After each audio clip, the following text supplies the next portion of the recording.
Hello friends, welcome to the Tech Listen channel. So friends, today I will talk about Minisforum's PC with Discrete Intel Arc A730 GPU. So friend, it is not a tiny PC, rather it's a small desktop which is equipped with Micro-ATX size motherboard and the render show a pre-installed Core i5 12650HS Alder Lake CPU on the motherboard, while the GPU utilizes MXM form factor, making it technically removable, and there is no mention of upgradability or support for other models, possibly due to cooling solutions, limited thermal capacity, though it is sufficient for the 95-watt TGP of the A730M graphics. And friend, the most interesting detail is that this PC is the first non-product to feature a 6GB version of the A730M graphics, and Intel ships 12GB VRAM for this SKU. However, Intel and Minisforum develop a cheaper version, which may explain how this product ended up costing less than most A730M graphics laptop. And friend,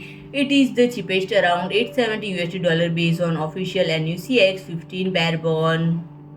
And friends, the system is now available at a price of $649, which includes the 10-core i5 12650HS CPU and Arc A730M 6GB GPU, 16GB DDR4 RAM, and 512GB SSD. And friend, two added 2.5-inch SATA SSDs for additional storage. So friend, if you like my video, please do like, share and comment, and don't forget to subscribe my channel and press the bell icon.